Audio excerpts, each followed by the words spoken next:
of leadership. And today we're focusing on reframing organizations. Blessed day to you, Reverend John Lewis. It is a pleasure to have you here again at Hope103.1 FM, and we're glad that you took time off from your busy schedule to be with us. Welcome. Thank you very kindly, Abigail. It's good to be with you again today and to continue in this very informative and, I believe, provocative discussion that we plan to have today. Right. I looked at the topic and it's called reframing organizations. Could you enlighten us on what are frames? Great. So this is a book by Lee Ballman and Terence Deal, and they have discussed this concept of reframing organizations in this very thought-provoking book. And the way to describe a frame for this particular context is that a frame is a mental model to help you understand and negotiate a particular territory. A good frame makes it easier to know and what you're up against and ultimately what you can do about it. So that's primarily the definition of a frame in this particular context. We also know frames are used to uphold strong structures. So we set the foundations, we set the frames in place, we set the motions in place so that whatever structure is built upon it, it can withstand, storms and disasters. A frame is also in terms of what we use as a guideline in terms of where we jump off in our training and in our education as leaders, whether it's in government, business, whether it's in the church or community leadership.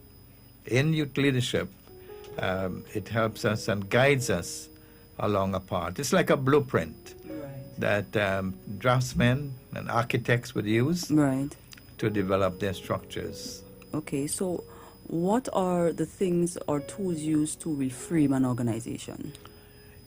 Great question. So this suggests to us that there are basically 4 frames that will help us to do an assessment of our organizations, our business, our political references. And the way they refer to this is a structural frame, political frame, the human resource frame, and symbolism. So this covers these most important and great work done by these men as influencers in this very particular field. And so the concept of reframing or restructuring an organization is noted by the authors. The idea of reframing continues to be a central theme throughout our discussion today. Right. So the word reframing, when I looked at the word reframe, I learned that it means back or again. So that suggests to me that there was something that was used to guide the organization. So what was used probably was not right or was problematic. So could you tell us what is the best way to reframe your organization? Right. So this is part of an assessment that all good leaders would do in looking at the organization, and it is the approach, what we would describe as a very bullish approach to look at your organization, look at your business, look at your company, and do a serious assessment of whether things are working for profit, working for the goals, objectives that you intend to meet. And sometimes we need to revamp some of these concepts that have, in some cases, in the church, have been handed down to us through our denominations, through our elders, and try to think creatively and proactively about how we can reorganize, because this is a class, this is a session on how to restructure that. So very often we are unwilling to reframe or restructure because out of fear that it may create upset in the organization, we may lose some people, and that's fine. Because within an organization or company or business, if we only people who are not right in their mind or spirit Right.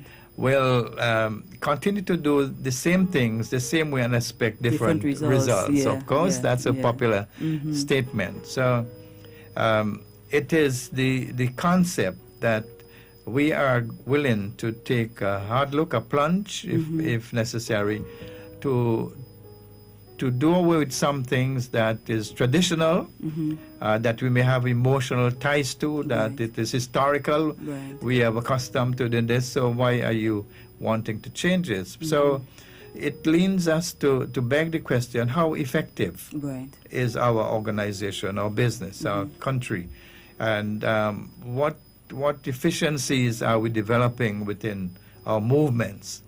Because unless we face these questions, we will end up the same place perhaps 40 years ago, Right. 50 years ago.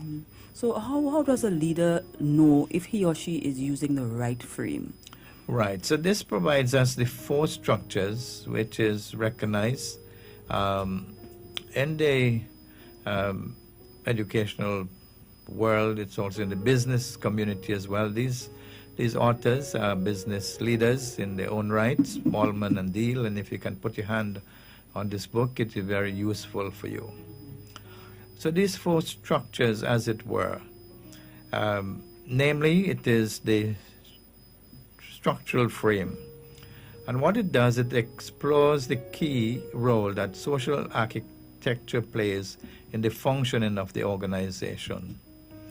So this is not just about the natural frame of our structures, but it has to do more with the social architecture, the makeup. What has brought about this organization in terms of the way this organization has been socialized, has been affected by the people who have influenced this organization through their different styles of leadership, through their different personalities, through their different experiences and training.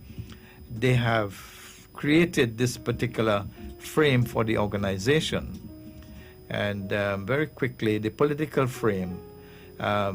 This one views organization as arenas, individuals and groups, as they compete to achieve their interests in a world, conflicting viewpoints, sources, scarce resources, struggle for power. So the political frame, as we would say, is very political. It is where people elbowing for power and elbowing for privileges and elbowing for control.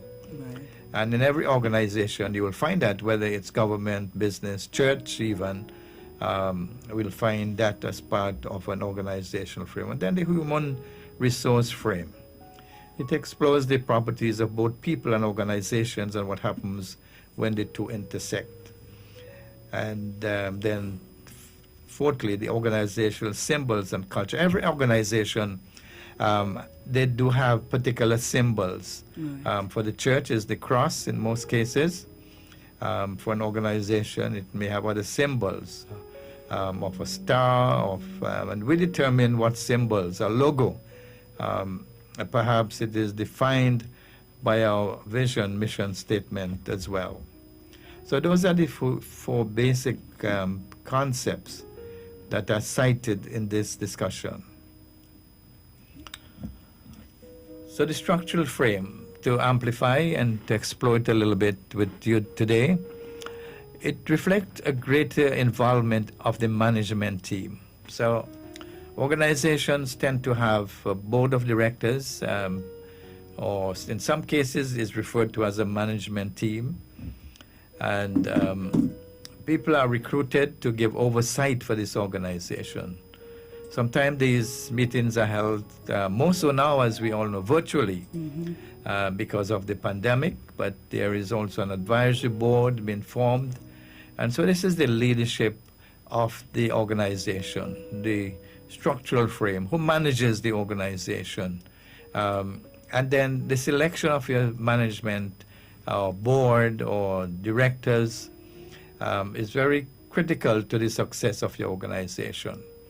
So we have to be very careful and informed about the people that we're asking to serve as directors or members of your management team. So that's why we'll do background check. That's why for any application, there is a police record required. Right. And sometimes we are not very careful within our church context to do thorough and proper review. A person may say, well, he is a child of God. Right. We tend to excuse those kind of terms that prevent us from doing serious, thorough background checks, which sometimes leave us in a predicament. Yes, it's easier to get somebody on board with you than to get them off board with you. Right.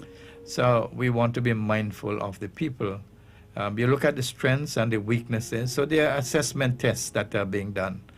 There are psychological tests that are being done. There are various kinds of psychological tests and personality tests that are being done. Within the church arena, there is a spiritual gifting test. How do we place people in roles of leadership? Right. Because when we place people in roles of leadership that they are not gifted, because giftedness is an innate gift that comes from God. Right. And so we have to determine that, and then there is an assessment for your own spiritual gifts, whether it's in administration, whether it's in leadership, pastoral work, helps. Those gifts are outlined, of course, in Scripture, but they are standardized testings that you can do for yourself as well, and determine your personality types, your strengths, your weaknesses, and your gifts. And so a company and organization, serious management teams can build upon those assessments to determine who they will ask to serve in their company or in their business. Right. So basically those frames guide a leader as to how he should see things, the perspectives, how to approach different things within the organization. Right, that's particularly so in the leadership of the organization. Right. As you quoted, I believe, last time, leadership is influence. Everything rises and falls on leadership. So in whatever structure that is, whether it is in the political arena, whether it's in the business community, church, and whatever field of leadership we're involved with, it is just so dependent upon those who lead the particular organization. Okay. And then there is the political frame. Would see the management team as top management for the organization. Given the changing environment of learning, we would contract the services of a social media marketer, because that's where a lot of our information flows from. Right. Like this, even what we are doing on the airwaves right now. It is, how do you contract the specialists in the particular field of work that you want to? And so there is the call for specialization. Right. The saying is that, if you're a jack of all trades, you tend to be master of none. So how do we do that? The change architects develop a new conception of the organizational goals and strategies attuned to the challenges and circumstances of time. So how do we respond in this particular period and season in the times in which we live? The biblical references of the men of Issachar. They knew what to do. They knew what to do because they understood the seasons and the place in which they lived and existed. Similarly, we have to understand the pros and the cons of the environment in which we serve. Travel has been limited. People have not been able to move as often as they like to. The income has dropped in many cases for people. So how do we understand this particular change? And it's said to us that change is the most constant thing. Yes. It's almost paradoxical, but it happens to every organization, and as in the lives of the individual as well. And some of us adapt better to change than others. Some of us can run with it, as we say, or can adapt quickly. Some of us take a little longer time. So how do you adapt in the circumstances? Some of us have adapted well, working from home online. That's one of the biggest changes we've seen. That's one of the biggest changes. Students. Some students have a greater difficulty in concentrating and focusing online with their work. And in some cases, we have seen a drop in their performances that is different to what they're accustomed to being involved in a face-to-face classroom setting. So how do we adapt to the change in the political environment, in the situation in which an organization functions? How do we maneuver in the sense of the challenges that, in this case, are unforeseeable in a sense in the pandemic, and how we adjust? For one thing, that we all had to do was to do our meetings and do our training on Zoom. Everything changed. And of course, if you have shares in Zoom, you're doing well today. Yes. Ladies and gentlemen, we're in studio with Reverend John Lewis, and we're having a discussion on leadership, and in particular, reframing organizations. If you have questions, you can send in them on 403-1031. Reverend Lewis, how does a leader know if he is using the right frame to address an issue? Great. So information is critical. There is no lack of information in this age. Right. There's so many resources, and this is just one of them out of the many that you can access. So there has to be an appetite for the knowledge and information. And it's at our fingertips, it's scrolling and looking for the information, but it's available.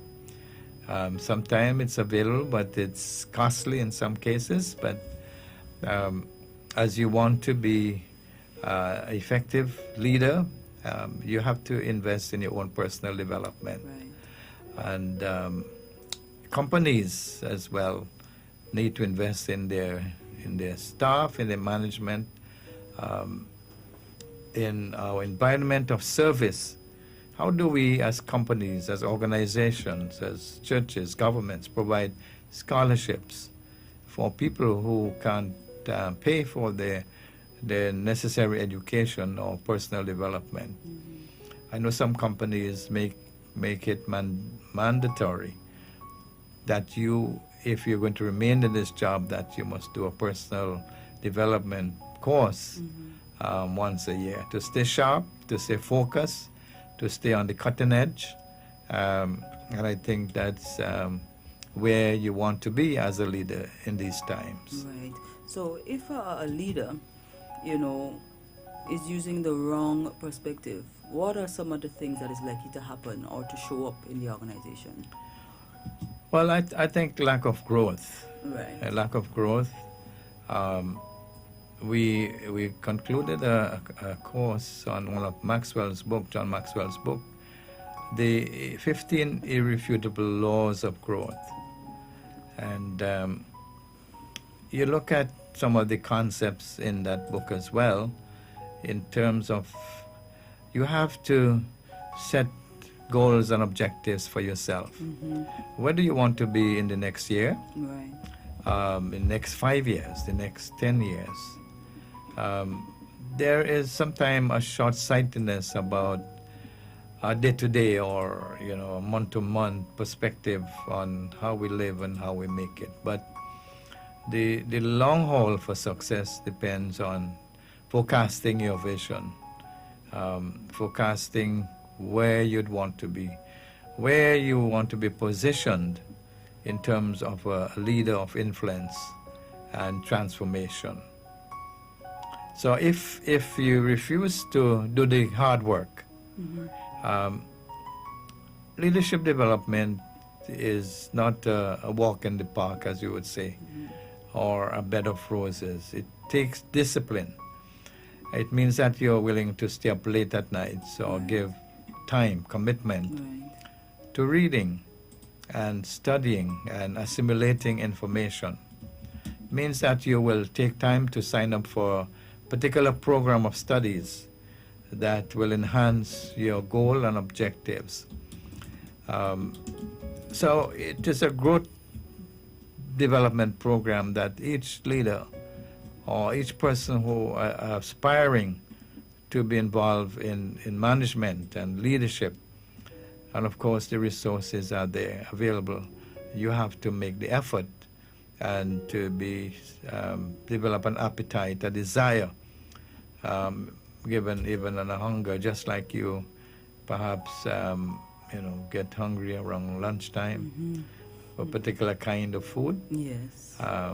Perhaps a greater desire for the correct information, because there's all kinds of bad information, incorrect information being circulated on the media, and so we have to be careful that what we read, whom we listen to, and where we get our information from, so that is credible. Yes. It's reliable to get that kind of information. Right. So, as Conta Maxwell, everything rises and falls on leadership. So a leader has to take the requisite steps or the measures to ensure that he grows or he or she grows. Could you give us an example of how a leader reframes his organization step by step, be it a church or a company or so? Could you give us an example? Right. So you look at your organization and you have these 4 frames as a reference point, and you examine what is the political frame of your organization, right, or what is your structural frame, or what is your human resource frame, or what are the symbols of your organization. Because you have to look hard and long as you put these categories in place. right, And so it provides you boundaries of how do you assess your organization. And this is a team effort. right, And this would mean, in some cases, taking your management team on a retreat, so that there is focused time and effort. You are not distracted by the phone ringing every minute, right, but that you probably secure some area that folks can't just run in and out of your meetings. And so you have to sit down, with the material in front. You must secure the correct material. So at least when you do the assessment, you have the right information. And like last time we looked at Drucker's book. I mean, that's an excellent book, right, in terms of the 5 most important questions you will ask of your organization. And so that's one of the books you want to have. Everybody would have a copy of that, and preferably have read it before you come to your retreat. This is another one, Reframing Organizations. And there's several others that help you to do an assessment, a thorough assessment. And the other thing is, sometimes you may need to bring in someone who is competent in this area of assessment, right, to guide you through the process. So that's where, if you're serious about doing an assessment for your church, that you're willing to invest in the resources. You may need to purchase the books and other resources, to have a consultant come in, because sometimes we're not able to see our organization from the inside. right. It's like they said to you, don't try to proofread your own writing, right, because you see the same mistakes and still don't correct it. right, So you bring in someone who edits right, and who has an eye for writing, right, and they could help correct the errors that you have made right, when you're writing a book in particular.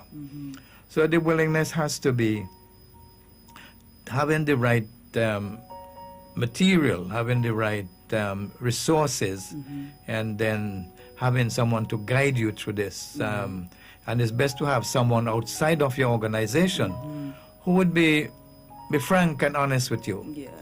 So there's some things that you may not like to hear, Or you might have a bias in that and area. you would have a bias within your own organization. yeah. You don't want to upset the basket.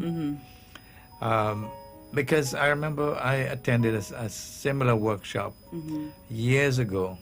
Bob Bufford was doing a discussion on similar thing. This was primarily about halftime. Okay. When you get to the half point in your life, what do you want to do the rest of your life?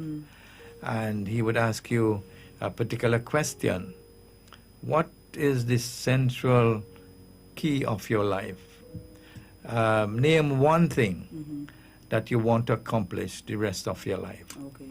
So, depending on the assessment tool that you're using, it would ask you some hard questions. And sometimes they may be questions that you don't want anybody to ask you.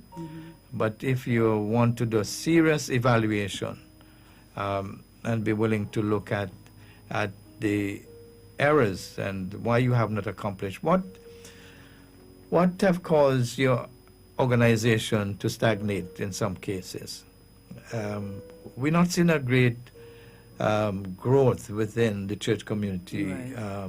In Grenada in particular. Okay.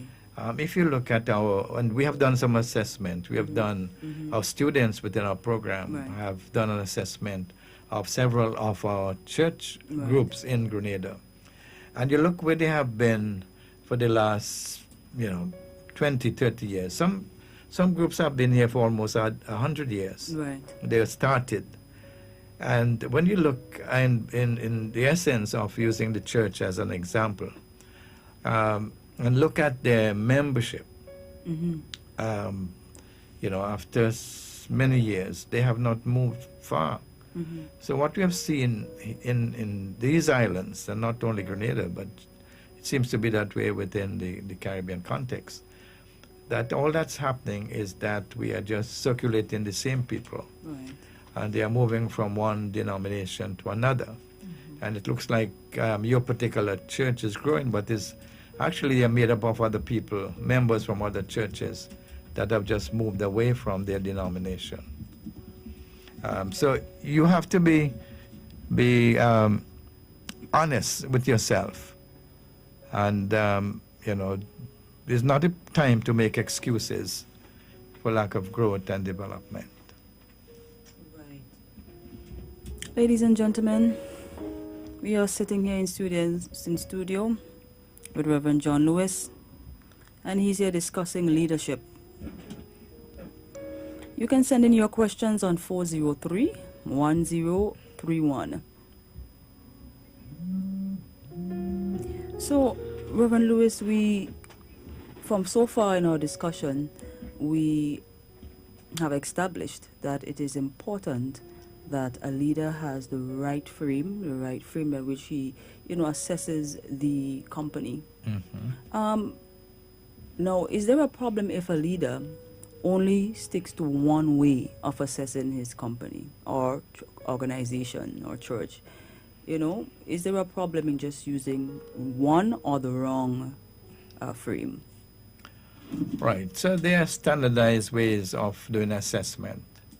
And there might be different models of assessment as well. And so you have to determine, but generally all organizations fall within a particular frame. These 4 frames affect every organization. And so that's why we found this to be a useful tool alongside other tools that you can source as well. And then also, we want to focus a little bit more time on the human resource frame. Okay. There is a term that we have not spent a lot of time focusing on, is what is called the human capital within an organization. And another resource that you must look for is it talks about the human capital that involves the people in particular. And then, so it talks about people, it talks about the profit, and those are some of the concepts. And usually an organization or a company the bottom line is how much profit are we making.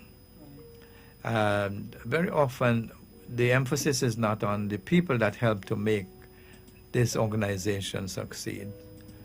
So how do we encourage the people who provide the profits or the output of this organization?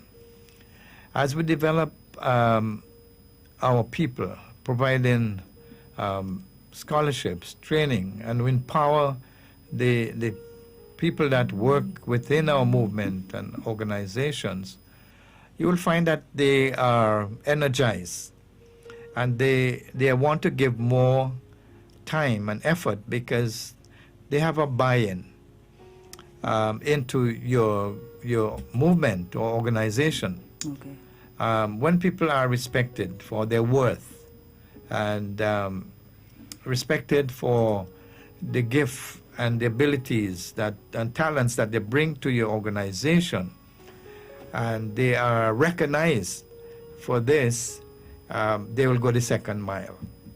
Right. People will work longer hours. They will give of their resources to ensure that your organization, your movement, your business progresses and then becomes very productive and fruitful, because they are stakeholders. Yeah. They become stakeholders.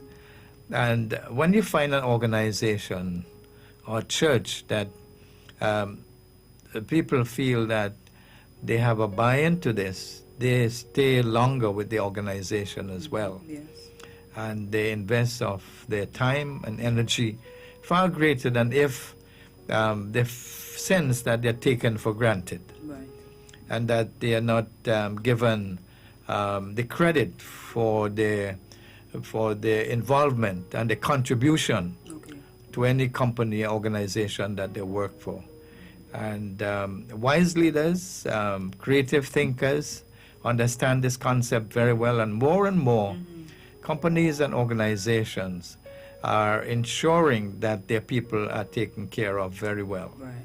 So in some businesses now, they are providing childcare Yeah. in their business for the children of their workers. They are providing psychological care Right. for people who work for them, who are going through challenges of Right. change or grief and loss. And so they're investing in the people and understanding the human capital that is so important for the success and growth of their movement.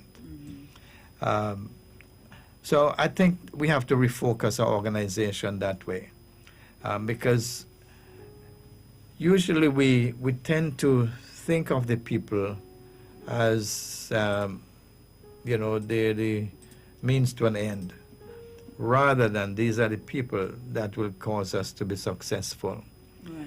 So strategically adding and upgrading staff, giving them better positions in the company, enabling them to gain a critical competitive advantage in the market, Right. world of market. So they're not looking outside of your organization or looking even outside of your church, because there's a sense of ownership Ownership. and belonging Okay. to this particular group or Right. company, whether it's in political parties and community grassroots, Right. youth movement, a great and deep appreciation for the human resource and capital that they bring to our organization. Yeah. And then there is this symbolism frame. Right. Every organization have symbols. Right. You would see them put up their symbols, perhaps at the front of the headquarters. They have a sign that indicate this is what they stand for. This is what identify them as a company. They, through these symbols and activities, demonstrate that this is what the company stands on. These are the values that we identify ourselves with, because of the symbols that we hang up on our buildings, hang up on our churches, the symbols that causes us to understand and appreciate. And sometimes symbols are more powerful than words. Yes. Yes. You know, of course, within our church Christian context, the cross is the perhaps one of the most powerful symbols that we refer to. And then other companies have different kinds of symbols that they attach themselves to. These symbols helps to empower and unite people around a common goal. So we have to clarify why we use this particular symbol for our movement or organization, so that when people see it from afar or near, they understand it. One of the symbols, which is a biblical one, is the dove, and is reflective, of course, as the work of the Holy Spirit within the church. Is a symbol of peace and renewal. You remember even back in the Old Testament, the dove was a symbol that it's okay to go back out on dry land as it approaches. And so we have to experience times of renewal. And then sometimes it's a color that identifies us. I think for us in Guy, teal has become the color that is very popular. And companies would choose a particular color that identify the organization as well. Perhaps culturally as well. What is the jingle that associates you with your particular organization? And you hear all these jingles about, you know, what is the best food to eat, and what is the best clothing to wear, what is the latest gadget you need to buy, or what is the best car on the road. So people identify themselves with that. And then just going back to Peter Drucker a little bit, because he has written so many books, but this one is on his lectures in his book. He said that in knowledge work, you have to start out with the need to change, to grow, to do the new, to run very fast when something's that opens up. So we can't wait till something actually opens up. You have to think ahead. Right. It's one of our institutions here. It's because they, think beyond is the slogan for the university here. That's your SGU. SGU, of course. So what is primarily, you start with a need to change, and some of us resist change because change makes us uncomfortable. That was my next question about change, because, Okay. Maxwell says we cannot become what we need by remaining what we are. That's a powerful quote, yes. Yeah, people are afraid of change. And could you just continue to elaborate on the changes and why people don't want to change or are hesitant to change? Good. Well, I think change tends to make us uncomfortable. We have become accustomed to a particular environment, and we love it there because there's nothing that causes us to want to move. So we remain in a particular state or in a particular frame of mind, and the unwillingness to change. But as we all know, knowledge is power, and the responsibility that comes with knowledge is that you are held accountable for what you know. So, one of the challenges of listening to these discussions is that you are now held responsible and accountable to be exposed to this and other knowledge that you would receive if not acted upon. Right. So someone says, be careful where you go for your knowledge and your training, because it's going to make you responsible for it. Yeah.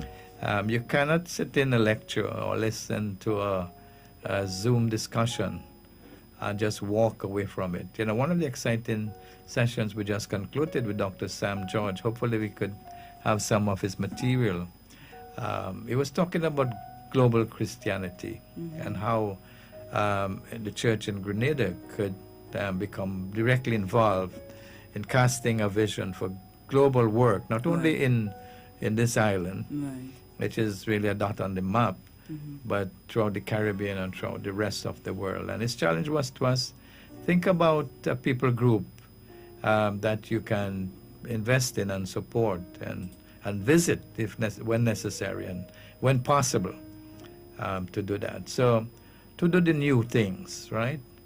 To get out of, the biblical reference, of course, is we can't put new wine in old wineskin, new wine in old wine bottle and skins. Otherwise, it just destroys it. Right.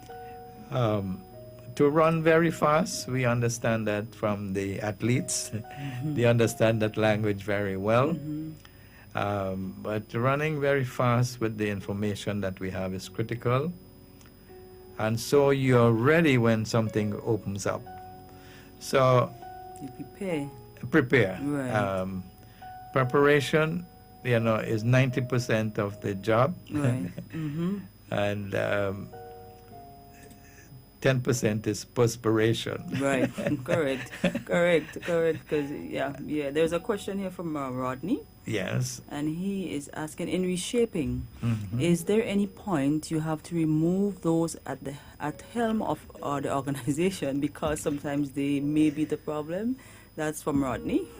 Okay, Rodney, you're asking a very provocative question I now. think so too. You want to upset the basket and you want to turn over the board. No, but there are times when it becomes necessary Right. to make the tough call. And those of you who have done the equip training with our program by John Maxwell, one of the lessons is how do we make the tough call? Right. And making a tough call is not always easy. It means that you're willing to buck the system, as it were. Right. But you do this in a way that respects the people and those in authority. Right. So you do not lose respect, because when we have to deal with conflict, because all of us have to confront at different points. But confrontation is not attacking the person, but confronting the issue. Right. The issue must be what's in So front. how do we differentiate between the person and the issue? Right. And that takes a particular skill and knowledge and understanding, so that the person is left with his or her dignity and respect when we have to confront the leader about their role in the organization. And you do that, of course, as Christians, we talk about doing it in love. And how do you do that? I mean, my own experience with having to do things like that is reflective of, a program, a project we were involved with. And, I had to actually calling one of the leaders and have a confrontation, but with deep respect for this leader who was very well known in the world and in the community in which they live. And we had to ask him to step down from the position. So it was a difficult meeting, but it was a meeting where there was a sense of respect on both sides. And then you do not lose lose the person in the relationship. Right. There's a way that you can keep the relationship with the person, but in a different role. Right, the leader must be close enough to relate. Relate. And further enough to motivate and correct others. Yes. So in this political frame, as it were, or structural frame of the leadership, of course there are times, Rodney, when we have to make the tough call and do it in wisdom. Right. Do it in the context that it has to happen. Because the tendency for us, when we are faced with difficult decisions, we procrastinate. Right. And one of my fellow leaders said to me, when you have a difficult issue to do or to deal with, do it early in your day. when your mind is fresh and Right. you don't deal with a difficult matter at the end of your day when you're drained. Or if you're too happy, or if you're too sad, you gotta Right. find the right moment. But we have a tendency to procrastinate Right. and to hope that the problem Mhm. or the person would go away, Right. and does just complicate the issue. Mm-hmm. But of course, there's time then we have to do that. But with much prayer, Mm-hmm. of course, Mhm. much prayer from a Christian Definitely. perspective, Yes. and wisdom and counsel from others, and seeking the proper the correct. Make sure that when you have to make a decision like that, you have the correct information, Right. so that you have investigated, you have done your background work, you have done thorough review of the particular situation or on the person that you have to meet with. Yes, so definitely there is a place when you reframe your organization, there are times you have to reframe the structural and political frame of the organization. Right. Ladies and gentlemen, you're locked into Hope 103.1 FM. And we're here sitting with Reverend John Lewis, and we're having a very informative conversation on leadership and reframing organizations. You can continue to send in your questions and or comments on 403-1031.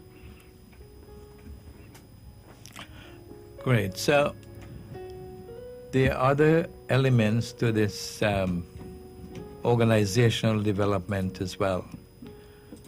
When we look at the structures for these frames that are indicated by Lee, Bowman, and Terence Edel, it talks about the fact that within these framework and structures outlined in this book, it helps us to understand the culture of your organization as well, and the central role of reshaping the performances. Every organization has a particular culture. Yes, that's true. And sometimes it is framed or shaped by history. Right. The people who founded the movement or the organization, they bring a particular culture and influence, and perhaps the people who own this organization Right. or develop this organization. So what is the particular culture of your organization? And sometimes it's hard to change an embedded culture. I mean, if the culture is great and is working, there's nothing to really change. But sometimes the culture of an organization is very tentative. And the culture sometimes is deep-seated with biases and preferences. We're reading an interesting article on the brain and bias, and how even before birth, Right. we are in some ways biased in terms of how we respond to our parents when we see them for the first time, and to children, and the way we socialize.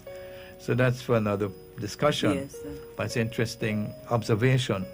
So what is the culture of your movement? Is it a culture of openness? Because there are some of our organizations and businesses that tends to support what we consider a closed culture, that everything is kind of under wraps, as we say, and you don't allow others to become a part of that culture. And Right. people feel locked out of your organization. There's a sort of in-group, as it were, and sometimes your organization is perceived in that particular way.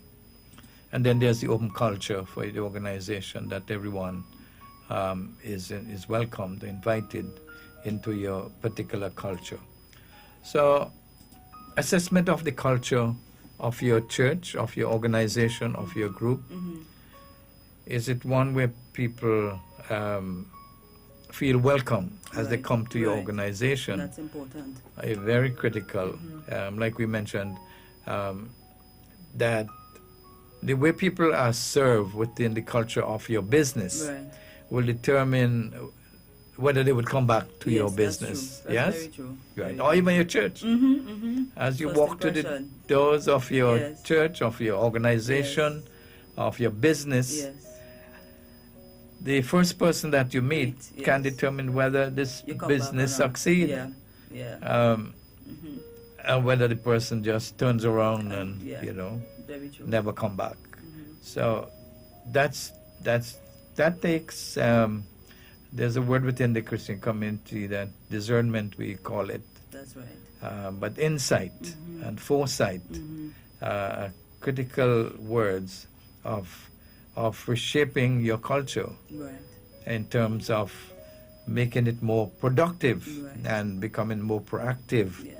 in the cultures of your organization. So there's some deep-seated culture that sometimes infiltrate your organization that you need to get rid of, Yes.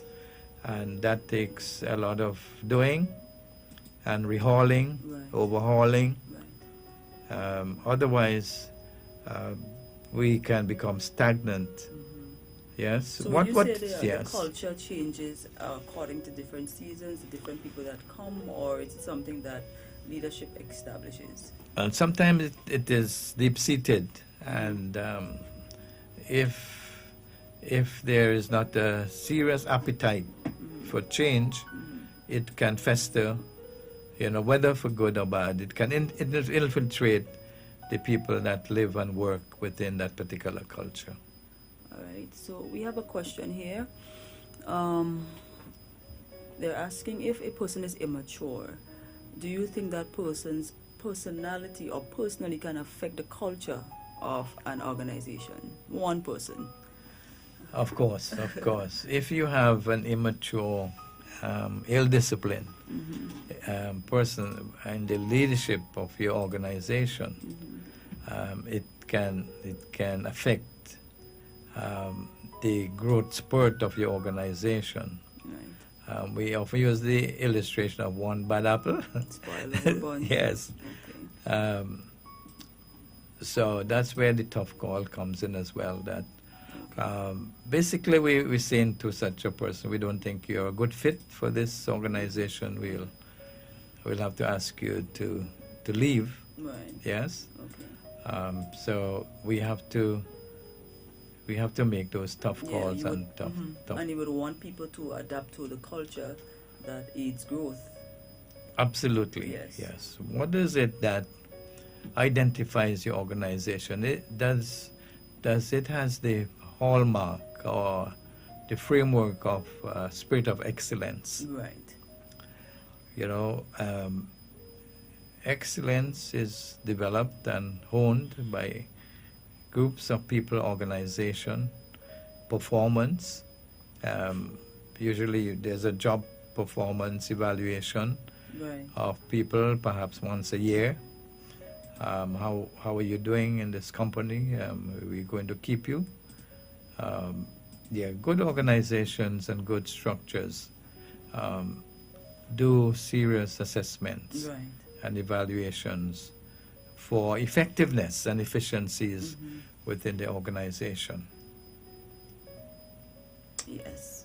So we have about 7 minutes more to, wrap up this wonderful conversation that we could continue for quite some time. But don't be afraid to send in your comments and your questions. Mr. Reverend Lewis is well able to give us a good, clear answer. So far, he has been doing that. So you can send in your questions to 403-1031.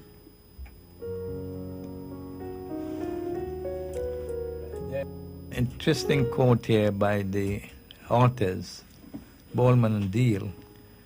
They observe that organizations have become more complex as a consequence of globalization and a more information-intensive economy. The world has become a village as we know it now. Yes, that is true. You imagine that you are here in the studio in Grenada and anybody could be listening worldwide Yeah. to what you're saying here. So the world is flat And so globalization has its own consequences of how do we do our work and how do we influence others. It has become a more information-intensive economy. Information is just we are saturated with information, and so you have to become a filter for good information, bad information as well. Yes. So that you have credible information. So that's the reality in the complexities of a globalized world, a world that is just accessible. Yes. In terms of information, and you're now staying anywhere in the world and working for any company around the globe. Yeah, remotely. They're not asking you to come into an office. I mean, you live in Grenada and you're working in London. Yep. That's the reality right now. In which we live. Yeah. And so, like as indicated, so that you're prepared for when the door opens up. Right. So the question for all of us, what is it that we are doing now that prepares us for the next open door? Right. Wonderful. We want to thank you so much for spending this time with us. Do you want to remind the listeners of that St. Vincent outreach that we spoke of last week? Yes, thank you very much. Of course, St. Vincent is in need of recovery and rehabilitation. Unfortunately, persons have not heard explosive eruptions, so sometimes it gets off your radar, but we want to keep it focused there because there's a great need for the recovery program of all this ash that has been thrown over the island in homes, in schools, in church properties, and just across the nation. So July 19 to 29, we are asking you to participate with a team to St. Vincent to help with these work, distribution of supplies, and cleanup, recovery, and assessment of what's happening on the ground. And so we are asking you to consider joining us for this exploratory trip as well, but also practical mission to nearby St. Vincent. Arrangements are being made for travel, and you can connect with us. You can connect with us through Hope FM, and you can also connect to me directly at 420-1100. That's 420-1100. Okay. Right. Thank you again so much, Reverend Lewis. It was and always is a pleasure to have you here. And again, we look forward to our discussion next Wednesday, God's will. Ladies and gentlemen, stay tuned to Hope 103.1 FM.